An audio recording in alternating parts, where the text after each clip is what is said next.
Live from New Delhi, you're watching DD India Live, India's voice to the world. I'm Ramesh Ramachandran. Coming up in the next 30 minutes. Polling concludes in India's National Capital Assembly election. Exit polls predict BJP's victory over the Aam Aadmi Party.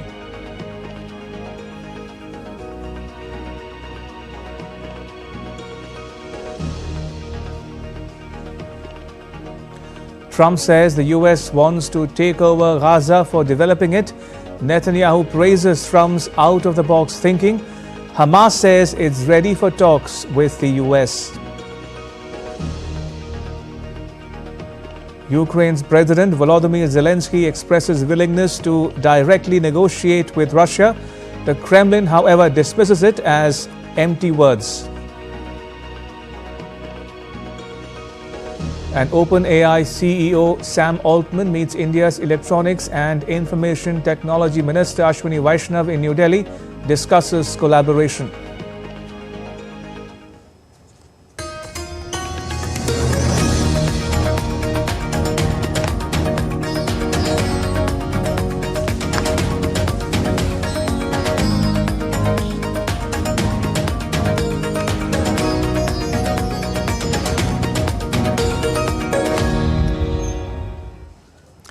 U.S. President Donald Trump announced that Washington, D.C. will be taking a direct role in the Gaza Strip.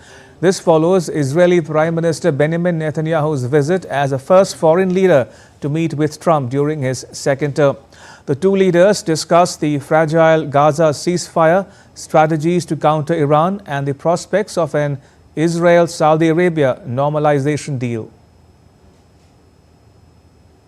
U.S. President Donald Trump made some bold claims regarding U.S. involvement in Gaza on Wednesday. The president, fresh off his re-election, declared that the United States would take over the Gaza Strip. Trump called the move a long-term ownership of the region and emphasized that it would help stabilize the West Asia.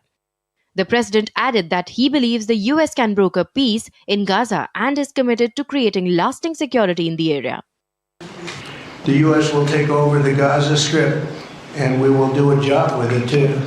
We'll own it and be responsible for dismantling all of the dangerous unexploded bombs and other weapons on the site, level the site and get rid of the destroyed buildings, level it out, create an economic development that will supply unlimited numbers of jobs and housing for the people of the area. Trump and Netanyahu discussed an array of topics, including the potential for peace between Israel and Saudi Arabia. At the same time, President confirmed that he will soon make visits to Gaza, Israel, and Saudi Arabia, aiming to solidify these critical partnerships. With the historic Abraham Accord, something that was really an achievement that was, I think, going to become more and more important because we achieved the most significant Middle East peace agreements in half a century, but the Abraham Accords in particular, and I really believe that many countries will soon be joining this amazing peace and economic development transaction. It really is a big economic development transaction.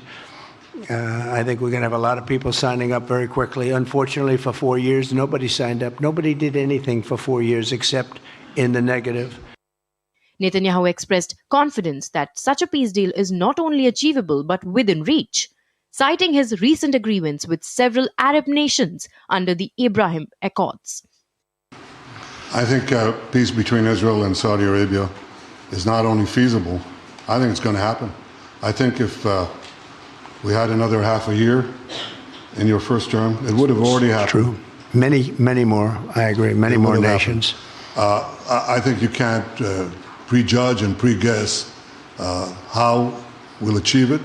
But I'm committed to achieving it, and I know the president is committed to achieving it, and I think the Saudi leadership is interested to achieve it. So we'll give it a good shot, and I think we'll succeed. However, the situation remains complex. Trump's proposed solutions to the Gaza crisis will require delicate negotiations. His administration is also expected to announce a position on Israel's sovereignty over the West Bank, a long-standing and contentious issue in the region. Meanwhile, Hamas is prepared to enter talks with the U.S., signaling a potential thaw in their historically adversarial relationship. As President Trump sets the stage for future talks, the stakes have never been higher for peace in the West Asia. The coming months will be critical in determining whether his vision of US leadership in Gaza and the broader region can bring lasting stability. In an increasingly unstable region, one thing is clear: the US intends to play a dominant role. Aarti Rana's report with Antrasana for DD India. Donald Trump's suggestions over the Gaza Strip and the resettlement of the Gazans have drawn mixed reactions from leaders and people across the world. Israel's President Isaac Herzog termed the meeting between Donald Trump and Benjamin Netanyahu as important and productive. He said it's a beautiful expression of the unbreakable bond between the U.S. and Israel. It was a very important meeting. It is a beautiful expression of the unbreakable bond between the United States and Israel and the United States. And it's a beautiful expression of the deep commitment and affection of President Trump to the state of Israel and its well-being and security. I think that the fact that both leaders discussed the hostage deal and the need to complete the deal, especially the commitment of President Trump to bringing all our hostages back home, is a very important statement. We must do whatever we can to bring our hostages back home until the last one returns home. Meanwhile, Britain's Prime Minister Keir Starmer said that the UK will support Palestinians in their journey towards a two-state solution. Speaking in the country's parliament, Starmer emphasized that Palestinians should be allowed to return to Gaza, rebuild and receive support in this process. Let's have a look now at some more reactions on Donald Trump's remarks on Gaza. Israelis in Jerusalem welcomed the US president's takeover plan, though they wondered how it can be implemented. In Tel Aviv, massive billboards showing Trump's photograph with the writing, "Thank you, Mr. President," could be seen across the city. Hamas's senior official Izzat al-Rashid also said that the group strongly rejects US plans. He called on Arab nations to hold an urgent Arab-Islamic summit to look into such statements. However, Egypt and Britain called for the swift reconstruction of Gaza and with Palestinians having a future in their homeland. Jordan, Spain, Brazil and Yemen have condemned the proposal, with some calling it as a senseless plan. Ukraine's President Volodymyr Zelensky expressed willingness to negotiate directly with Russia's leader Vladimir Putin if it means ending nearly 3 years of conflict. Zelensky said he would engage in talks alongside 4 other participants, namely Russia, the EU and the US, besides Ukraine, of course.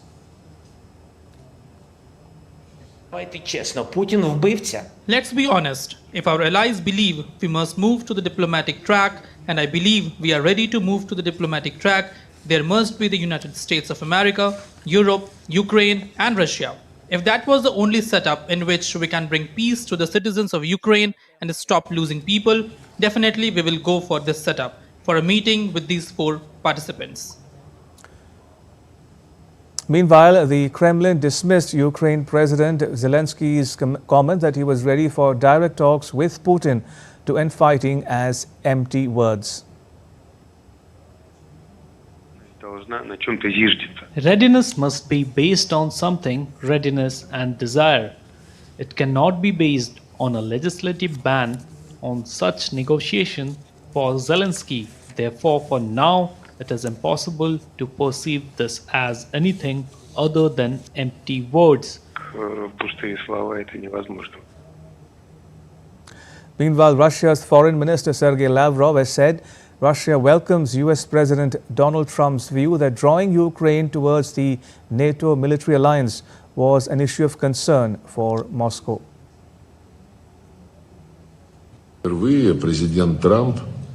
For the first time, President Trump, in one of his first speeches, criticizing the position of the Biden administration on the Ukraine crisis, bluntly said that one of the main mistakes was drawing Ukraine into NATO, and that if Trump had been president in the previous 4 years, that would not have happened and the conflict would not have started. For the first time, the problem of NATO was identified as something that the United States is ready to discuss seriously. Обозначено как нечто, что готовы обсуждать всерьез.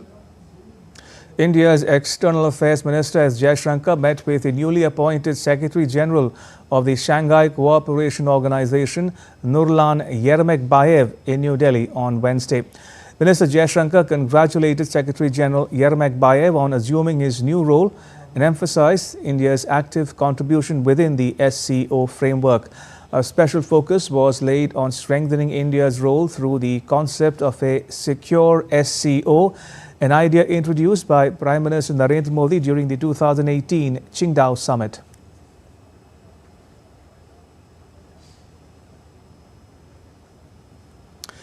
U.S. President Donald Trump has said that he is in no rush to speak with his Chinese counterpart Xi Jinping, despite expectations of a phone call soon, in efforts to defuse a new trade war between the world's two largest economies. No, we'll speak to him at the appropriate time. I'm in no rush. We're going to do very well against China and against everybody else. Right now, they've taken advantage of the Biden administration like I've never seen. I've never seen. The deficit with China is about $1 trillion. Think of it, $1 trillion. They're using our money to build their military. And Biden let that happen. Trump's trade advisor Peter Navarro hinted that the two leaders will hold talks soon. He said a call between Xi and Trump could lead to a reprieve for China, but he emphasized that any decision would be up to the U.S. president. The call between the two is being scheduled as new 10% tariffs on Chinese imports take effect, prompting retaliatory measures from Beijing. Meanwhile, the Chinese government called on the U.S. to stop weaponizing trade and economic issues and to stop going after and suppressing Chinese companies. In response to the tariff hike by Washington, D.C., Beijing imposed targeted tariffs on U.S. imports on Tuesday and put several companies, including Google, on notice for possible sanctions. The U.S. is reviewing China's compliance with the Phase 1 trade deal as the outcome of the Trump-Xi call remains uncertain. Meanwhile, the U.S. Postal Service has announced to temporarily suspend accepting inbound parcels from China and Hong Kong until further notice. The USPS said the change will not impact the flow of letters and flats from China and Hong Kong. European leaders have warned that U.S. President Donald Trump's threat to impose new tariffs on the European Union could ignite a trade war, causing economic harm on both sides of the Atlantic. Trump's latest warning comes after his administration imposed tariffs on Mexico, Canada and China, signaling that the EU could be next. The situation has raised concerns about the global economic impact of escalating trade disputes. EU officials emphasize that their goal is to de-escalate tensions rather than provoking further conflict. India's national capital Delhi went for polls for 70 assembly seats. 57.7% voter turnout was recorded till 5 p.m. local time. More than 15.5 million voters were eligible to cast their vote to seal the fate of 699 candidates in a single phase.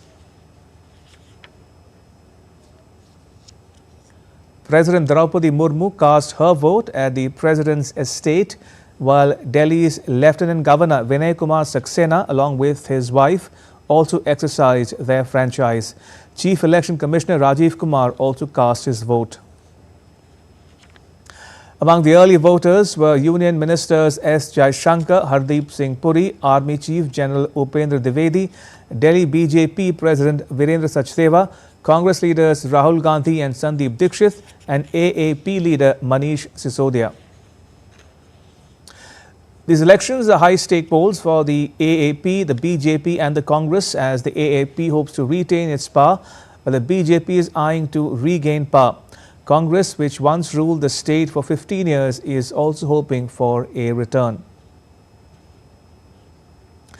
Meanwhile, exit polls for Delhi Assembly election forecast BJP's return to power after 2 decades, while the Congress remains a marginal player. The counting will take place on Saturday.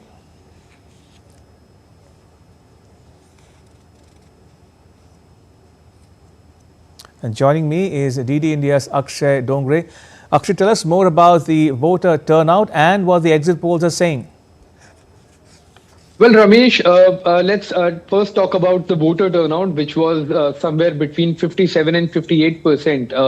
A fresh number will also be given, in some time by the Election Commission after all the checks and balances are concluded, and the Election Commission is certain of a fixed number.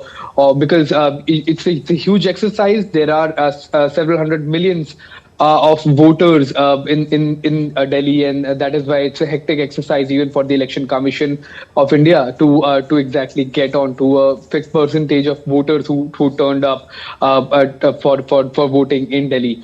And but still the number is going to be somewhere around 58 to 59%, even if a revision happens. However, that still remains lower than the voting percentage of the last election, that was above 62%. In fact, it was 62.8%. That was significantly higher than this number. However, the poll predictions are starting to happen soon after the ballots closed. And most of them are, in fact, showing a victory to the Bharatiya Janata Party in Delhi.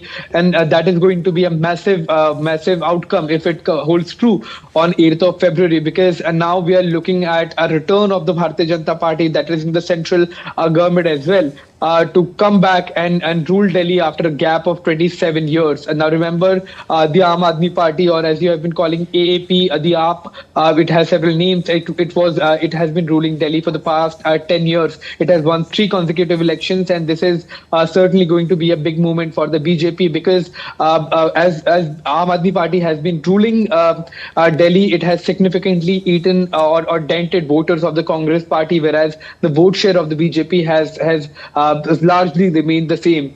And before the 10-year rule of the AAP, it was the Congress Party which ruled Delhi for 15 years. So 15 years plus 10 years plus 2. The overall number of years where BJP has been out of power is 27 years. And this is going to be a significant movement as far as the BJP is concerned, because they'll be coming back to ruling Delhi if the exit polls are correct, because they are showing a number between 35 to 50. So you need 36 seats out of 70 to have a majority mark. And in a city where BJP has recently lost the MCD election, that is the civic elections as well, this is going to be a huge boost for the party, especially at a time when the Aam Aadmi Party has been trying to make inroads into other states. The BJP has made inroad into Delhi, which has been called a bastion of the AAP. So it is quite interesting to see how BJP has made a comeback, whereas the Congress Party, which has ruled Delhi for about 15 years before the emergence of Aam Aadmi Party with Chief Minister Sheila Dikshit, it is still at a place where it was. And after 10 years back, it won some seats, but since then the Congress Party has been struggling to even open its account or win a single seat in Delhi Legislative Assembly elections. And it seems that it is going to be the same for the Congress Party this time as well. Right. But we'll have to wait and watch what exactly the people have voted for and how they have voted for. Right, we'll leave it there. Akshay Dongre reporting there on how the exit polls are predicting a clear victory for the BJP in Delhi. Right, moving on, India's Electronics and Information Technology Minister Ashwini Vaishnav met with OpenAI's CEO Sam Altman in New Delhi on Wednesday. The minister held an in-depth conversation about the strategy for developing a complex, complete AI stack, including graphics processing units, models and applications. The minister emphasized that India is concentrating on designing its own chips, creating foundational AI models, and also developing AI applications. In healthcare, in education, in agriculture, in weather forecasting, in disaster management, in transportation, multiple different things we are working. And the AI request the entire startup community to come up with very unique solutions, and we'll be open. We are very soon starting a kind of open competition for it, open empanelment competition kind of thing. So that will be huge. So many problems can be solved, and why don't we use this latest technology that we have for solving these problems, right? Sam Altman, who is currently visiting India, said that India should be among the leaders of the AI revolution.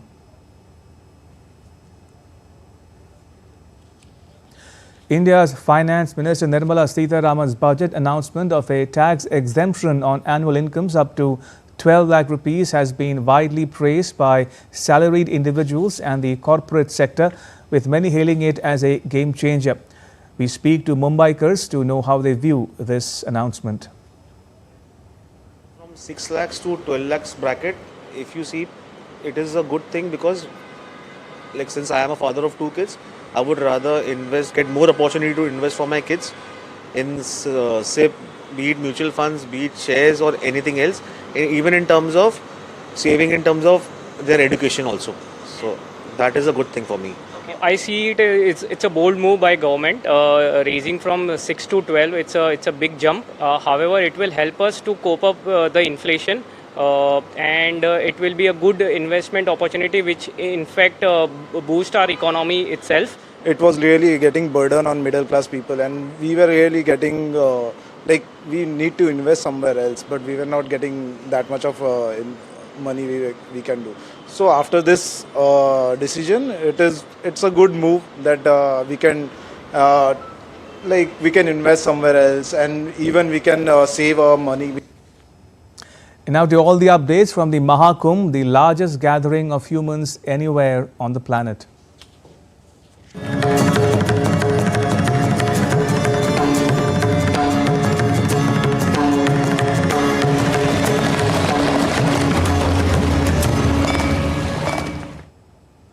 Prime Minister Narendra Modi took a holy dip at Triveni Sangam in the ongoing Maha Kumbh 2025 in Uttar Pradesh's Prayagraj. The Prime Minister offered puja at Triveni Sangam, the confluence of 3 rivers, Ganga, Yamuna and Saraswati, on Wednesday. In separate posts on X, the Prime Minister said the holy dip at the Sangam is a moment of divine connection, and like the crores of others who have taken part in it, he was also filled with a spirit of devotion. Further, the Prime Minister said he prayed that Mother Ganga bless us all with peace, wisdom, good health and harmony. Earlier, the Prime Minister took a boat ride from Arail Ghat to Triveni Sangam with Uttar Pradesh Chief Minister Yogi Adityanath. The Maha Kumbh 2025 commenced on Paush Purnima on 13th January and is the world's largest spiritual and cultural gathering, attracting devotees from across the globe. The Maha Kumbh will continue until Mahashivratri on 26 February. In line with his commitment to promote and preserve India's spiritual and cultural heritage, the Prime Minister has consistently taken proactive steps to enhance infrastructure and facilities at pilgrimage sites. In the National Games, athletes are playing as well as balancing their academic life. Lawn bowls players Apurv, Anant and Abhishek spoke to DD India's Narayan Singh about the experience of playing at the National Games for their respective states and how they are balancing sports and studies. At the National Games, we have many athletes who are not only participating here, but also they are excellent in their academics too. Right now, I'm joined by the lawn ball team who are representing their respective states. I have with me Anant. Anant, talking about you are also a gold medalist from the IIM Bangalore. So how difficult to adjust with your studies, and as well as you are regularly playing the events like National Games. So do you face any difficulty and you easily adapt it? So I've been playing this sport for the past more than 12 years. And I think one thing which has kept me connected to this is ensuring that, any time that you find, even if it is at the weekends, you devote it to practice. And still I find time during my weekends to participate in such events, do practice and make sure that I'm able to contribute to the games. And we also have Apurv, he's also Indian School of Business, he's studying there. So Apur, last time also you were there in the national games, you won medals. So overall, so how is your experience of the national games?